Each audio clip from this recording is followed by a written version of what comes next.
The first scenario is where you have a job. The second scenario is where you don't have a job. So share a major mistake that we did where we could have lost around 6,000 Canadian dollars. We also looked at the crime rate, the walk score. Always look at the real cost of renting. If there is a new building, they can also give certain incentives. The last type of property is a condo townhouse. Is similar to a townhouse, but there. Hi Kinds, welcome back to our channel Be Kind. This is me Kriti and that's my husband Shrey. So for those of you who don't know us, we are new immigrants in Canada and we moved in Jan of 2023 in this beautiful country. We have made a video on our condo tour which you guys liked a lot, and thank you so much for loving that video and subscribing to our channel and following us throughout this journey. So let me give you a context about us before we move into today's topic. So we are a couple in Canada. We live in Midtown Toronto and we stay in a one-bedroom condo or a one-bedroom apartment, and our rent is around $24.50 per month. We pay separately for the utilities. And so many of you reached out to us on YouTube and Instagram asking us about the process that we followed in finding that condo. So we will talk about all of that in this video. We will talk about what are the different types of houses that are there in Canada as a rental apartment, what is the process to find a rental accommodation, and what are some of the tips that we use to find an affordable accommodation. So in this video, we will also share a major mistake that we did while choosing a rental property in Canada where we could have lost around 6,000 Canadian dollars. So let's start this video. But before we move into the video, please like and subscribe to our channel and also like this video, which will help a lot of people who are coming to Canada and who are looking to settle down here. So moving to the first section of the different types of houses in Canada, we will first talk about the various types of houses that exist in the suburbs, and then we'll cover the houses that are there within the city. So firstly, talking about detached houses, these are separate bungalows where the owner owns the land as well as it's generally 1 or 2 floors, and there is no property adjacent to this bungalow on either sides. That is what is called a detached house. Generally in these detached houses, there is a legal basement which is converted to a rental accommodation. It can be a 1-bedroom, 2-bedroom accommodation, and that is generally what a lot of people coming new to Canada prefer. After the detached house comes the semi-detached house, which is similar to this one, but in that house you have one side attached to a different bungalow and one side is empty. So that is the concept of a semi-detached house. Moving on to a townhouse. A townhouse is relatively a small unit where both sides of the property there are other houses. They are stacked together and the owner owns the land. So there is generally a basement, a ground floor and a first floor, and these townhouses are given on rent. The last type of property is a condo townhouse. Is similar to a townhouse, but there you don't own the entire property. You own only the unit that you live in, and the entrance and the common areas are shared within the other members who are living in the condo townhouse. So giving a bit of perspective and the difference between a townhouse and a condo townhouse, a townhouse is a freehold unit. You don't have to pay any maintenance fee, but you have to do a lot of the things on your own, like snow shoveling and your utilities. So that doesn't come with a townhouse. With a condo townhouse, there is a property management company which takes the maintenance fee, and they do a lot of these services, and there are also some utilities which are provided in the condo townhouse. So this is majorly a difference in the types of houses that are there generally in the suburbs. So if I look at these houses together, some of the pros are that you generally get a bigger area for yourself to live in, and these houses are not near the main city center, so it's not very crowded. You will not find a lot of traffic there. And another pro can be the maintenance fee of these houses either will be low or it will be zero if they are freehold. If I look at the cons will be these houses will be far away from the city center, so you may need to spend either on having a car or spending a lot of time in traveling to your place of work. Secondly, another con can be you will have to do a lot of the tasks like snow shoveling, which is a big task in winter, on your own.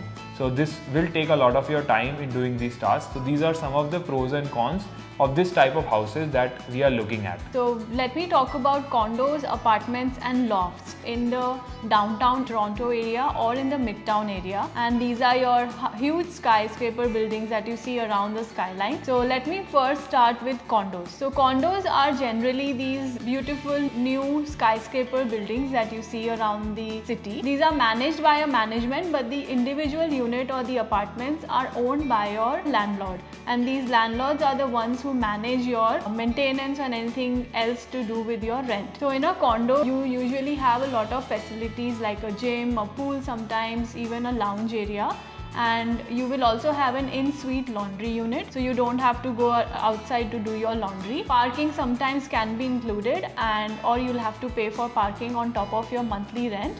And same goes for your utilities. Utilities include your hydro, water and your heat. Some of the landlords offer you that with the rent, so the rent can be a little higher including the utilities, while some landlords will not offer you that and you'll have to pay for the utilities on top of your monthly rent. So those are your condos. Now let me move to the apartments. Some of them are skyscraper buildings, but usually apartments are on a smaller size, so they usually go up to either 10 floors or maybe 15 floors, but not as high as the condo buildings. These are usually older than the condo structure. The apartments are managed by a management company, so anything to do with your maintenance or any appliances that is not working will be managed by that management group. You don't have a landlord that you have to be connected with. Each of the apartment is owned by the management. Again, utilities can be included in the rent and sometimes they are not included. These type of apartments will have a shared laundry. Yes, there is no in-suite laundry for the apartments. You will also have a shared gym or regular facilities, sometimes a pool or even a lounge area. Now let me move to lofts. So you will see a lot of ads of lofts as well when you are looking for rental apartments here. So these are also included in your apartment or a condo. The only difference is in the structure. So in a loft, you will usually have your living area, your washroom and your kitchen in the ground floor.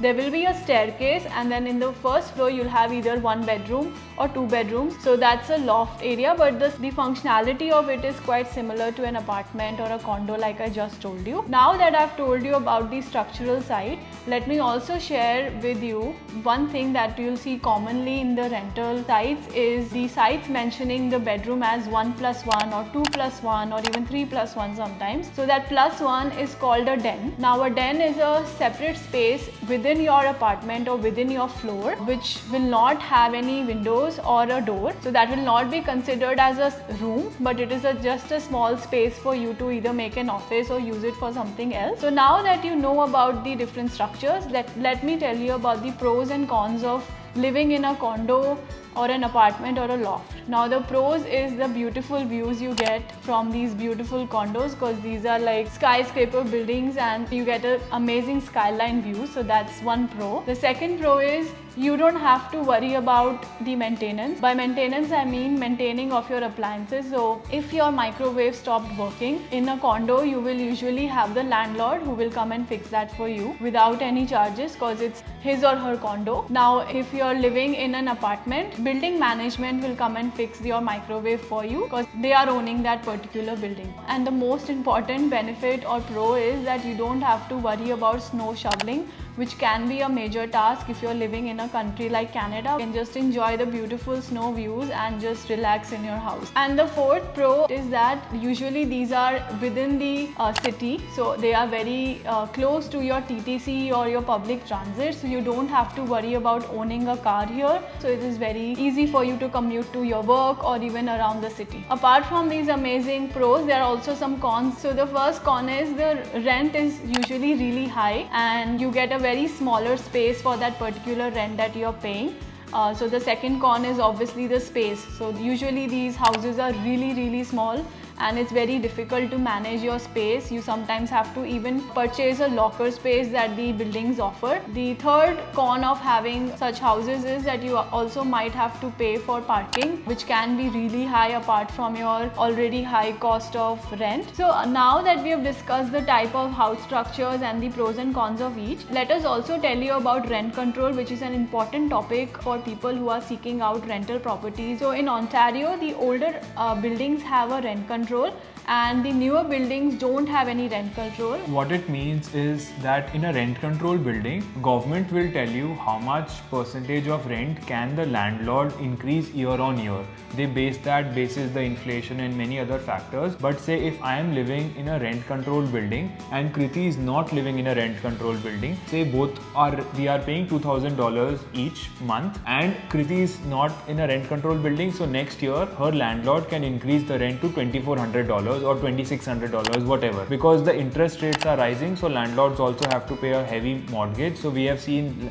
landlords increasing the rent exponentially. But if the government tells that in a rent controlled building the rent can only be increased by 10%, assuming, so my rent next year will only be $2,200. So that is the difference of living in a rent control and not rent controlled building. You have a predictability of what your rent will be in the years to come. So that can be a very important factor for you to consider. So now that we have looked at different structures of houses in Canada and what are some of the pros and cons, now let us talk about the actual process to how to find an accommodation in Toronto. So in this process, we will be sharing two different scenarios. The first scenario is where you have a job before landing in Canada and how can you find a rental property using that.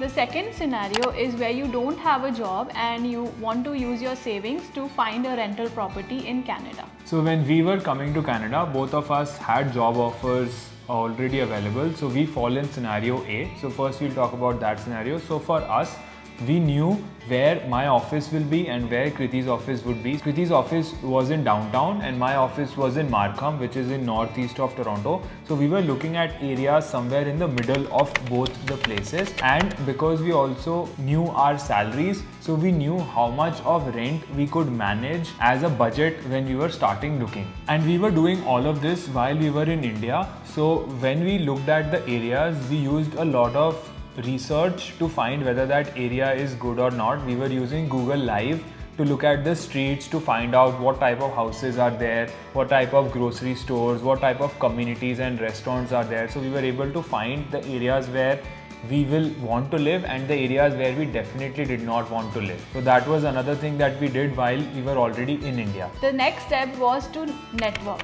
Yes, when you come to Canada, you might have some friends and family around. Most of us do. And while some of us don't have friends and family around, we will also share a tip on how you can find an accommodation if you don't have that network in Canada already. So we had some friends around in Canada living here already. So we reached out to those friends and they gave us references of some good realtors that they have worked with. We also spoke to them about the different areas and some guidance on the apartment, security deposit and all other process. So we got a lot of guidance from them as well. After our friends shared that reference, we spoke to the realtor I think 2-3 months before coming to Canada. So we spoke to her and we gave her all our requirements, what type of houses we are looking at, areas, as well as the amount that we could spend every month on the rent. So we gave her all that. We had an intro call and she was sending us listings. Apart from her sending us listings, we were also doing our own research.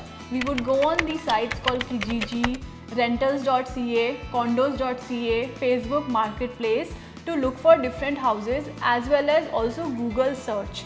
We could concise our search by looking from the area perspective, rent perspective, then the type of houses we were looking. We were talking to our realtor throughout day and night. I remember we were sitting at 3 a.m. in India and she'll be here guiding us through. There were cases that we really liked an apartment or a condo, but she made us aware that that area is not that safe. We also looked at the crime rate, the walk score, the grocery stores around, how commutable it is or accessible it is to the TTC, and just the overall neighborhood vibe. Areas where there are more parks or schools, that's a good family area or a positive area. She knew that those are the areas we are looking for a house in. And when we did the introduction call, we also asked the realtor on what are the documents that we will be required to give to the landlord before securing the house. So while in India, we also secured all the documents, all our job offer letters and the credit history, because we didn't have any credit history in Canada. So we got our credit history from India,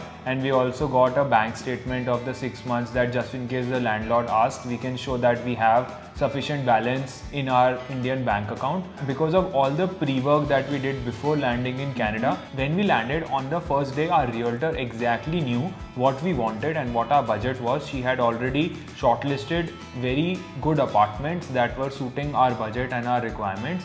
We went to see the house, and I think on the first day we only saw 2 houses, and this was the second one that we were able to finalize. So we had to pay first month's rent, last month's rent, and 1 month additional as security deposit. So we had to pay 3 months of rent. And another benefit of having a realtor versus working with realtors back in India is that they don't charge the tenants. The way it works, that their commission is built as part of the seller agreement. So we didn't pay anything to the realtor for all the amazing help that she did for us. So let's now talk about the mistake which we did, which would have costed us $6,000. When we were looking for an apartment from India, we found an apartment which was meeting all of our requirements. We sent a friend to do the physical tour, and she also liked the area. So we put a $500 deposit, and the rent of that apartment was about $2,800, not including any of the utilities. But when we landed, things were different. Yeah, and we only did this mistake because when we were looking for houses and talking to so many people, they told us that there are bidding wars happening for rental properties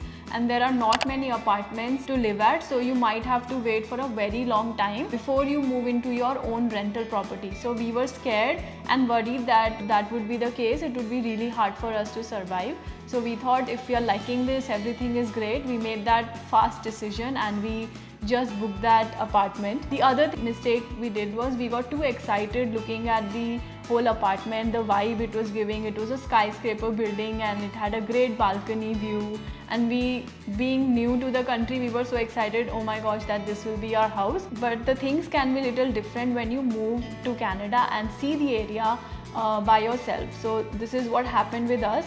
But now we are living in an apartment that is way better than that apartment. It has great area. We have such a great vibe around here. The rent is $500 lower than the house that we had initially decided to live in. So in a year, we would have given $6,000 more for that apartment. So that was the process for us finding a house in scenario A. In scenario B, if you are not coming with a job in hand, you are utilizing your savings. And we all know that savings are our hard-earned money. We don't want to spend all of that, especially when there is a big uncertainty of when you will be finding a job. So you don't know whether you will be finding a job in the first month or it will take 3 months to find a job as per your requirement. So in that case, your budget should depend on how much of your saving you are able to give out as rent. That's step number 1. So your budget will be different. Secondly, your area will be relatively flexible because you don't know whether your jobs will be in which area. So look at areas where either your friends or your relatives are already living. And thirdly, don't do a long-term lease for your rental accommodation because you don't know when you will get a job, and say your office is 1 hour away from where you are staying. So try to get a lease which is say month to month or max 3 to 6 months so that you don't have to pay a hefty deposit when you are leaving that apartment. And the fourth thing is, if you already have friends or family here, try to spend as much time as with them. Try to crash in their apartment because a lot of people do that. So that way, even if you can save 15 days to a month living with your friends and family, that is additional time that you get that you don't dip into your savings for. So that is scenario B. Most of the steps remain the same, but first try to be a very conservative approach. Once you have a job in hand, then you can go all out and looking for the place of your dreams. So now let us share some of the tips that can really help you find an accommodation at an affordable price in Toronto. The first tip is always set your budget. Yes. So setting your budget is really important because that way you will know what type of apartments or areas that you can explore with that particular amount. If you don't have a set budget, you can be all over the place, which can confuse you and it will make it difficult for you to find a rental property for yourself. And when you're looking for your first apartment, don't think that this will be your last house and you have to have a dream house in Canada. If you are starting in a new country, there will be some compromises that you will have to make. Maybe you will live in a smaller space than what you are used to living back in your home country, or there are some utilities or tasks that you would have to do. So think of it as a journey that you are setting a new life in a new country. think of the budget which suits your need, and once you become better economically, you can always upgrade to a better house and a bigger house. So the second tip is to look out or research for areas before you actually go and view the apartments. Should also look at social media. There are some videos on YouTube or even on Instagram that you can find on a particular area. So we did that research and we knew which areas to avoid, and also the Google Street View also really helped us to figure out the area around the rental property that we were seeking. So the third tip is work with a good realtor in Canada, because they can open doors for you that you will not even see. They can look for properties which might not even be on the market because they have such good contact. But don't just rely on working with realtors. So while you may have a realtor who is helping you, but also be on the lookout for properties on Kijiji, Facebook Marketplace and other property sites, so that you are covering all the bases. Tip number 4 is, if you're living in an apartment where the entire property is managed by one company, it is easier to deal with them because they are a company. They have to have certain ethics and standards of how they are maintaining the property. But if you're dealing with landlords, it is like a lottery. Some places you can find a very good landlord who can help you in certain ways, but in other times it may happen that your landlord is not very good and you may have to struggle. If your, say, an appliance is broken, then they may say we will repair it next month. So you have to really depend on the landlord in that case. So working with an apartment company is relatively easier than working with a landlord. Also, there are some rental communities and referral programs that you can work with your realtor. These rental communities, basis on your profile and your credit score, sometimes offer you either a 1 month waive off or other offers in your rental process, and sometimes your realtors can also refer you basis your profile. If they like your profile, they can refer you and they can get you some discounts, which happened in our case also. Yeah. So look for that as well. There is a new building which is coming up in that area. Generally, to attract renters in the first year, they can also give certain incentives. So be on the lookout for new apartments which are coming up in your area as well. So the tip number 5 is always look at the real cost of renting.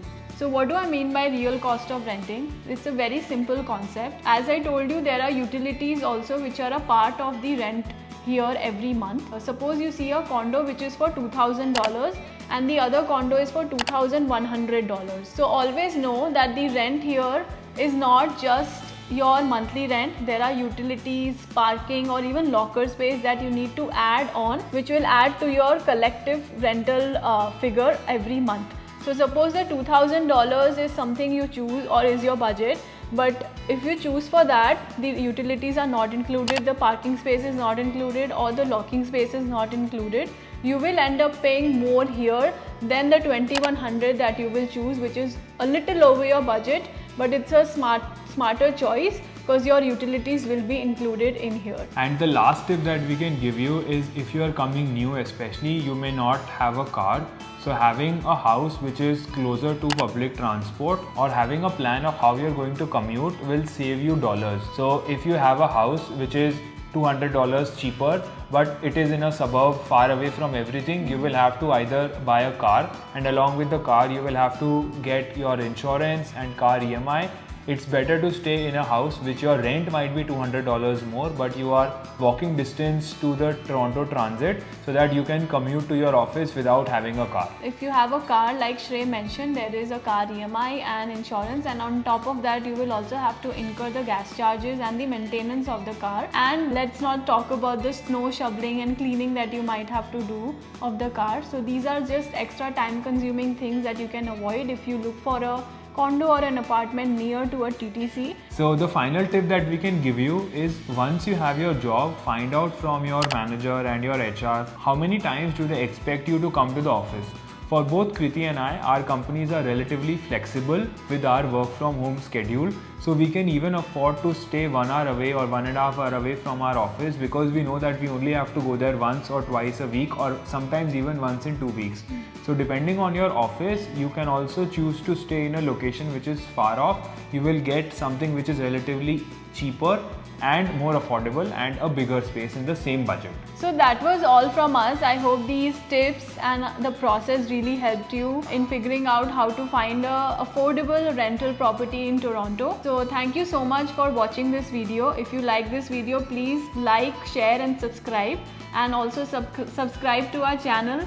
Thank you so much for your support throughout. If you have any questions regarding affordable tips that you want to know, or the process of rental property, or anything else, please reach out to us on our Instagram handle Caind18, or if you have any other queries, mention it in the comment section below. For now, this is a goodbye from me and Shrey. So we'll see you in the next video. Bye bye.